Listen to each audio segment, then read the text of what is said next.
Tada! Čaute, tu je Zirkman, nové video. Tentoraz to bude také trochu netradičné, pretože som tuto v Karloveskej zátoke, ako vidíte. A v podstate tento rok to vyzerá, že budem zvyšok leta tráviť poväčšinou tuto v Bratislave.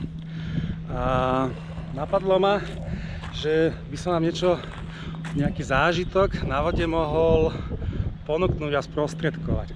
Ide o to, že viacerí sa ma pýtate, že či robím nejaké sprievodcovské služby alebo nejaké kurzy toho, že ako sa dá vlastne plaviť na tých riekach, čo vidíte v mojich videách. Veľa ľudí si kúpi paddleboard, jazdí niekde na jazerách a je to fajn zabavka, ale možno práve pri pozeraní takých nejakých videí ich to naláka, že mohli by sme skúsiť aj niečo viac.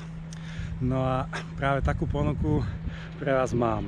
Ak patríte medzi ľudí, ktorí máte paddleboard a chceli by ste si to vyskúšať v bezpečnom prostredí pod vedením niekoho, kto nejaké skúsenosti dlhoročné s tým už má, keď si pozrite moje videá, tak v podstate ponúkam tu nejaký kurz, kde vás tieto základné veci pohybu na vode naučím. A moja taká predstava je to, že budem robiť asi 2 kurzy. Prvý taký začiatočnícky, kde sa naučíme základy práve tuto v Karloveskej zátoke, lebo tu, ako vidíte, trénujú všetci začiatočníci kajakári. Je to tu veľmi bezpečné. Dunaj už teraz klesá konečne na letnú úroveň.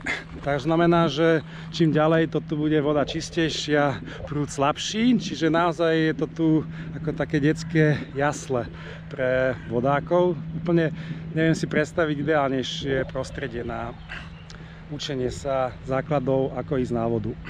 Takže to by bol asi taký kurz pre začiatočníkov. Moja taká predstava je to, že by sme si dohodli nejaký večer na 2-3 hodinky tuto v zátoke, s tým, že vrcholom bude to, že vás zoberiem potom tuto na vlastne zídeme a obídeme tento maličký ostrovček normálne po hlavnom toku Dunaja, keď už budem vedieť, že tie základy máte zvládnuté.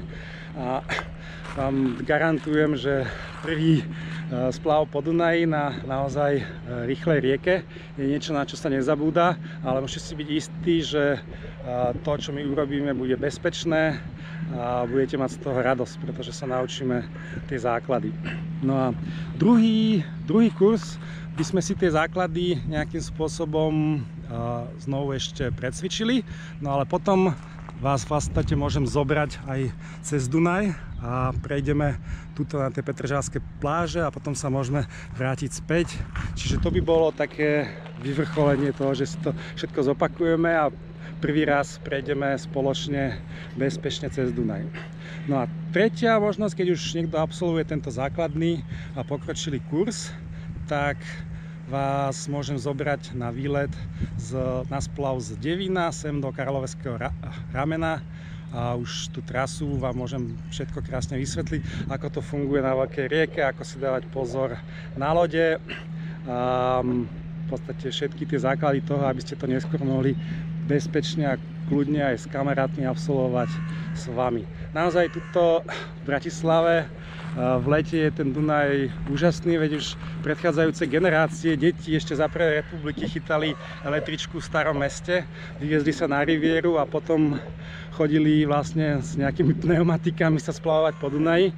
Čiže je to taká tradícia, ktorá tu možno vymrela, ale myslím si, že ak sa to bude robiť naozaj pod bezpečným dohľadom a s tou správnou technikou a vybavením, tak kľudne sa to môže táto tradícia vrátiť, len miesto pneumatik môžete používať paddleboardy, ktoré sú oveľa viac variabilnejšie a môžete s nimi aj preplávať z jedného brehu na druhý bez problémov.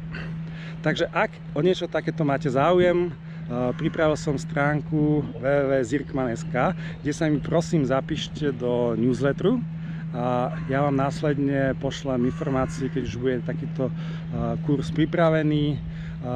Prvé také kolo pre testovacie urobím možno pre maximálne 10 ľudí Potrebujem, aby tí ľudia mali už nejakú skúsenosť, mali vlastný paddleboard, pretože nebudem požičať. Paddleboardy nie je mojou ambíciou tu učiť úplných začiatočníkov, že stáť na doske a podobne. Odporúčam, aby ste mali so sebou podľa možností líš. Ak neviete, čo to je, tak vlastne tu vidíte moje vybavenie, ale líš je takáto vec, ktorá je pripojená k paddleboardu. Ja mám takú, ktorá sa dáva na opasok, ale vy kľudne môžete tie základné alebo také surferské líš sú také, ktoré sa pripínajú na stehno alebo na nohu jednoducho. Ide o to, že keď aj by ste niekde spadli v prúde, tak ten paddleboard vám neodpláva a vy si ho pomocou tej líš pritiahnete a vlastne máte istotu, že máte veľkú plávajúcu bojku stále niekde v blízkosti.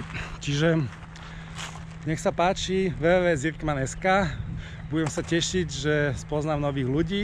Aj pre vás to môže byť šanca, že spoznáte nejakých podobne postihnutých ľudí.